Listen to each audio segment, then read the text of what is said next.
सभी सुनने वालों को प्रेम भरी जय श्री राम। ब्रह्म राम ते नाम बड़ वरदायक वरदान, रामचरित सत कोटि मह लिए महेश जिय जानी। अर्थात किसी ने यह पूछा है कि ब्रह्म और राम से नाम कैसे बड़ा है। सच में ब्रह्म और राम दोनों से नाम बड़ा यानी कि श्रेष्ठ है। ईश्वर के दो स्वरूप हैं, एक निर्गुण जो ज्योति स्वरूप है, उसे यहाँ ब्रह्म कहा गया है। वही जब नर तन धारण कर संसार में प्रकट होता है तो उसे सगुण कहा जाता है। उस सगुण स्वरूप को यहाँ राम कहा गया है।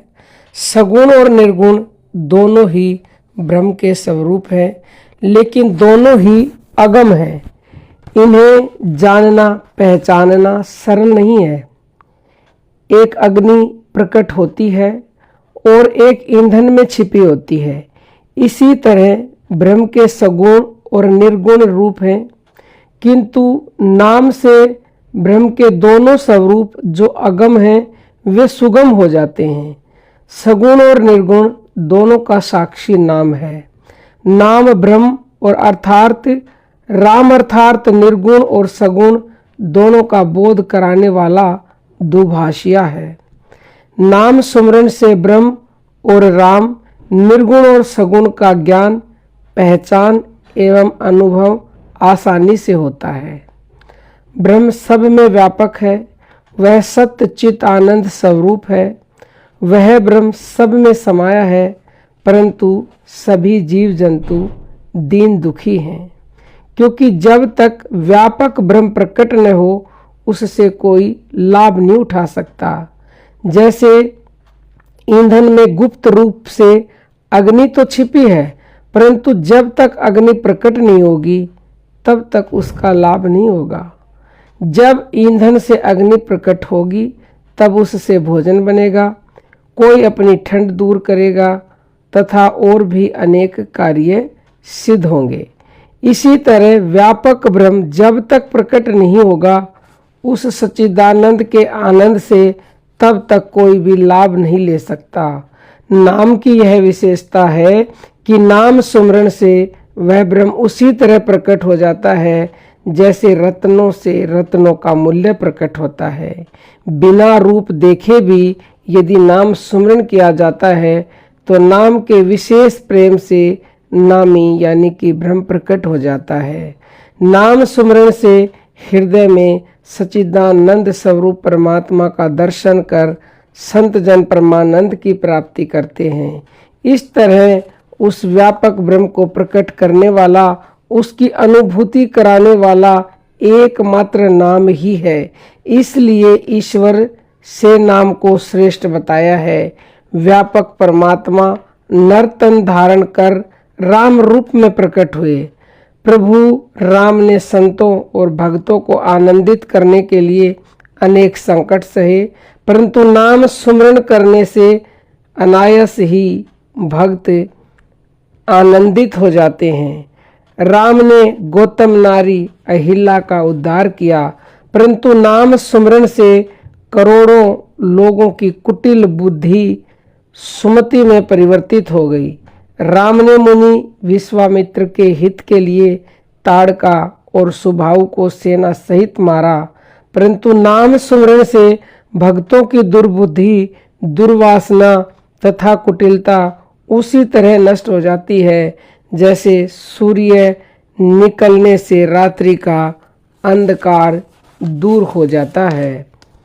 भगवान राम ने स्वतः ही भवचाप यानी कि शिव धनुष तोड़ा, किंतु नाम का प्रताप ही सबके भवचाप यानी कि संसार के जन्म मरण के दुख को मिटाने वाला है। श्री राम ने दंडक वन को पवित्र किया, परंतु नाम अनगिनत भक्तों के मन को पावन करने वाला है। भगवान राम ने राक्षसों के समूह को नष्ट किया, किंतु नाम कलयुग के पाप समूह को समूल नष्ट करने वाला है।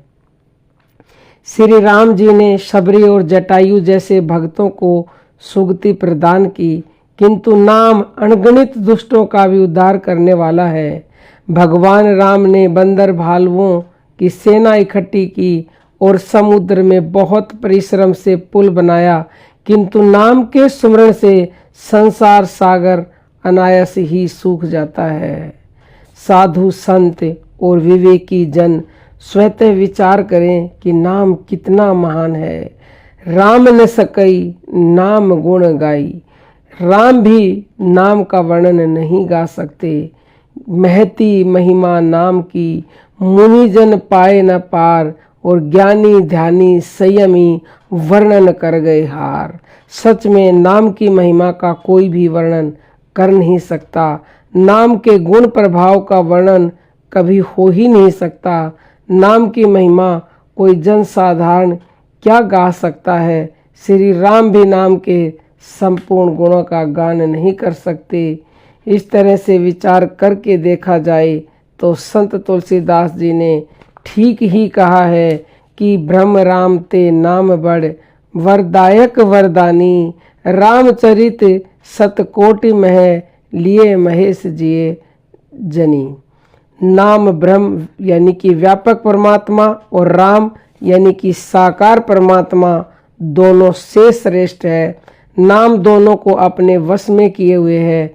नाम के ज्ञान के बिना ब्रह्म और राम का न ज्ञान संभव है, और न ही नाम के ज्ञान के बिना कोई दोनों की पहचान ही कर सकता है। नाम निर्गुण और सगुण दोनों से मिलाने वाला है।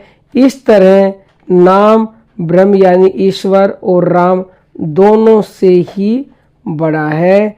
उम्मीद करते हैं आपको यह जानकारी अच्छी लगी होगी और इसे अपने आप जीवन में भी उतारोगे और दूसरों के पास भी शेयर करोगे। अब हम अपनी वाणी को विराम देते हैं। सभी सुनने वालों को प्रेम भरी जय जय श्री राम।